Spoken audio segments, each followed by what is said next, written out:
bring it right here each and every week at 8 o'clock Eastern Time, right here at Mark Rogers TV, the voice of college football. Jonathan Dennis, South of Dade offensive guard, being asked about. He's another guy that I know that Miami is recruiting. I know that Miami is pushing for. Jonathan Dennis was committed to Miami. He decommitted, and he has a bunch of offers. I'm not going to look up his profile right now. But two of his teammates decommitted it, but they've recommitted. That would be cornerback Jaden Francois and safety/striker Keyshawn Washington, both from South Dade also, who did the same thing. They decommitted, but then they decided to recommit. So, and I already talked about this setting up this recruiting class, but in the numbers breakdown for this class, I said that Miami needs 5 offensive linemen this year, 3 of which being tackles. I believe was the number that I set. So while you have 1 tackle and 1 guard already committed, Miami is not in the position along the offensive line where you can turn guys away or stop recruiting guys, especially on the interior, and because injuries happen and you need numbers. And Jonathan Dennis is a guy that we have wanted, we do want, and we will want. So there are other teams pursuing him. Like I said, I'm not fully versed on all the teams in his recruitment right now, but I know for a fact that Jonathan Dennis is a guy that's high on Miami's board, and they're pushing to get him back in this class. So the fair exchange here is that we deliver top-notch college football content, specifically here with Miami Talk each and every Wednesday night at 8 o'clock Eastern Time. Like the videos, comment, join the Super Chat, contribute right there, share the videos after they post and process, bring people in every Wednesday night. No Travis Homer, DJ Dallas back, Lorenzo Lingard banged up. Running back. I'm good with running back. I think that Miami has a very strong running back group. I think that's the position of the week. Yeah, I think you're 2 for 2. I think that's the one that we're evaluating. I think we have the position preview coming up for that tomorrow on the website. But yeah, Miami has a bunch of talent at running back. Obviously, Travis Homer is gone, last year's starter. But DJ Dallas, he was almost a co-starter. He was kind of running back 1A. It wasn't really 1 and 2. They were at the top of the group by far. So DJ Dallas is going to be back, and he's going to reprise his role to start for Miami, which he did this spring. Also be a slash player where he can move around from wildcat to, if they run the 2-back system, he can be the lead back or the blocker. They can put him almost at an H-back, slot, punt returner, kick returner. DJ Dallas is multi-talented. So he's a guy who's going to play a lot.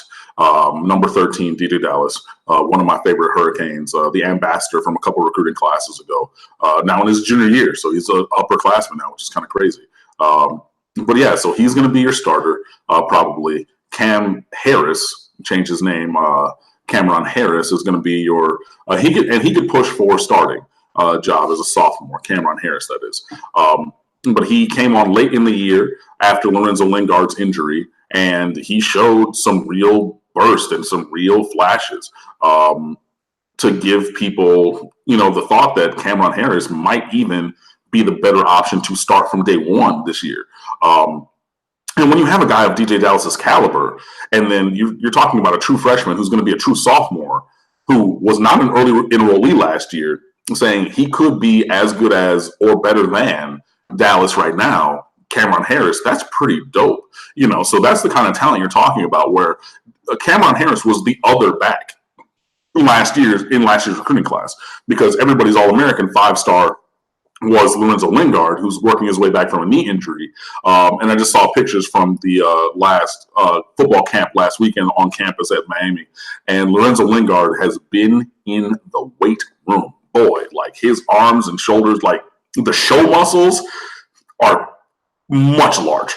And he's walking around and he's running up and down the sidelines as an official during the 7-on-7 tournament, which leads everybody to believe that he's going to be a full go, or almost a full go, by the time the training camp rolls around in July. That's going to be awesome.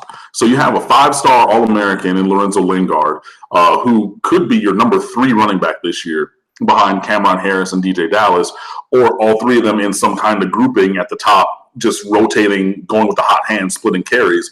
There's elite level talent and this is what I was talking about before when Mark asked me, who should, be the favorite team in the Coastal? And I said Miami because of the talent. And this is what I'm talking about. Cameron Harris, DJ Dallas, and Lorenzo Lingard. I won't call them the best trio in America because, I'm not apprised of everybody's roster. And there's teams like Georgia and Alabama who have only 5 stars in their running back rooms. But that's as elite a group as you get. I mean, that's in the conversation with pretty much anybody at the top of the running back rotation.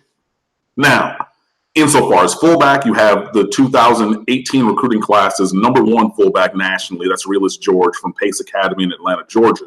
He's a redshirt freshman, and he's going to have a role because he's more athletic and better than the other fullbacks on the roster. So I know that there are other guys there who, are a little bit older and they've done the dirty work and whatnot. But, Realus George is good. He played defensive end, he played linebacker, he played single back, he played fullback in high school. This is a kid who can really play. He loves contact. Speaking of stories, because Mark always talks about, I just have a recollection for them, but I'm a storyteller. That's what I do, honestly and truly. Realus George, on his official visit, he was told to leave the sideline because he just looks older. He had shaved head like I do and everything, and he looks old in the face. And so a Miami staffer, confirmed by people who were there, told him, he said, "Sir, this is an area only for the players, not for the fathers." He goes, "No, I'm a recruit." I said, "Sir, seriously?" And then one of the coaches had to come off the sideline and was like, "No, this is really a high school recruit." So that's just a random story about Realus George, but he has a great physicality. He should be the fullback for when Miami runs I formation or, 2-back sets with a fullback and a running back, not 2 running backs. So that's where I look for that. Additionally, in the running back room, you have Asa Martin, who was another All-American in high school. He transfers in from Auburn, but he's going to have to sit out this season.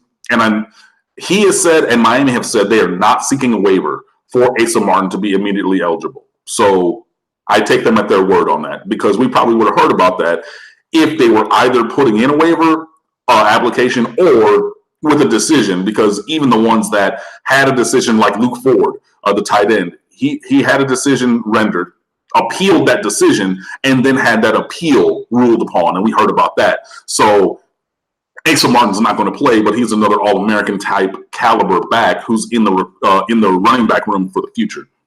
Additionally, you have the glass man, Robert Burns, who, he looks the part. He does. He is 5'10", 225 with 6% body fat. He has calves this big, shoulders, biceps, thighs. Anything you look for in a running back, a prototype drawing is Robert Burns. But Robert Burns just cannot stay healthy. He's not been healthy since his sophomore year of high school, which was 5 years ago now. Yeah, because he's a redshirt sophomore. So it's his 3rd year here. So 2 years before that. So you're talking 5 seasons since he was healthy. Had a decent, his showing after his freshman year, spring, at the opening regional at American Heritage High School in Plantation, Florida, not far away from my house. He put on a show of all time. It was the highest rated Spark rating of all time to that point. His 40-yard dash, vertical leap, power ball throw, the short shuttle, cone drills. It was such, and there's other guys who have been in college at Power 5 schools. There's other guys who've gotten drafted into the league. Calvin Ridley was there this day. And people were not focusing on Calvin Ridley because this freshman kid was putting on a show. And that was Robert Burns. I was there personally. I was there next to Bud Elliott, my SB Nation colleague, and a bunch of other recruiting analysts. Mike Felder from InTheBleachers.net, with his old website, but he's with College Sports Now. Stephen Nelson, who used to be with Bleacher Report, who's now with MLB TV or MLB.com. There were so many guys who were there, and it was just this throng of, oh my God, who is this kid and what is he doing? But that was 7 years ago now. You know what I mean? And the potential, if you can do something like what Robert Burns did on that field that day, that lets me know that you have that potential to do that. He has never reached those heights again from his freshman year at Gulliver Prep and that day at the opening regional. His sophomore year, he was decent. Actually, he was pretty good his sophomore year at Gulliver. Junior year, he was injured. Senior year, he had 9 carries for 53 yards, a touchdown, and a 99-yard kickoff return for a touchdown. And that was the entirety of his statistical interaction on the field his senior year of high school. He came in and enrolled early. John Garvin hit him during the Oklahoma drill, separated his shoulder. Boom. Freshman season, early enrollee freshman season, gone. That's a red shirt. Redshirt sophomore or redshirt freshman season, gets injured in practice again, doesn't really see the field. If he could put it together and stay healthy, it would be, that's house money. That's found money. That's spun gold to have a guy of that caliber adding in behind Dallas, Lingard, and Harris. It has just been so long that I don't believe that he can stay healthy. But if he can, that could be another running back in the rotation who takes carries, and not just takes carries, but can take carries and do something with them. You know, like when I was in college, Frank Gore was a freshman, and Frank Gore would come in and he averaged, 9 yards a carry playing in the fourth quarter, but he was the best guy on the field because he had the most talent, and, he was playing behind all these all-pros. And, of course, he's a Hall of Fame running back in his own right. But Robert Burns could be that if he could stay healthy. He could be that at the college level. He can come in later in the game when people are tired and has this elite physicality. I just don't know if he can stay healthy with it. So at the top of the running back rotation, you're going to start DJ Dallas, likely. 1A is going to be Cam Harris, probably at that 2 slot right now because he's coming back from a knee is going to be Lorenzo Lingard. Riz George is going to be your fullback. Robert Burns, if you get anything from him, that's added bonus, that's free money. And then obviously, depending on which quarterback starts, there will be other, kind of running or run game interactions with, your RPOs and your design runs with N'Kosi Perry and Tate Martell more than Jaron Williams, but Jaron Williams can move too.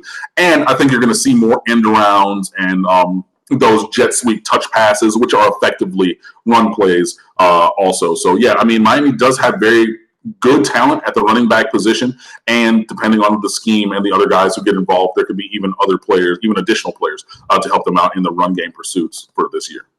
In some level of practicality, yes, Asa Martin becomes the recruit and the signee for the 2019 class because otherwise there were no running backs signed in the 2019 class. And Robert Burns, his career statistics as of right now at Miami, 1 catch, 0 yards, 2 attempts rushing the ball, 10 yards. He's been invisible. Yeah, and I mean, again, that is what he's done in the last 4 seasons. His sophomore or his junior year of high school, senior year of high school, and then 2 seasons at Miami. One was a redshirt, and then 1 year playing some. But yeah, pretty invisible. But again, you're able to absorb that because he was a high 4-star recruit. Well, at one time, he ended up, I think, as a borderline 3-star, 4-star because of the injury issues. But you're able to absorb that because you have elite talent elsewhere at running back. Mark Rogers TV, the voice of college football, bringing you Miami Talk with Kim Underwood from State of the U each and every Wednesday night at 8 o'clock Eastern Time. We've got 136 folks on the line.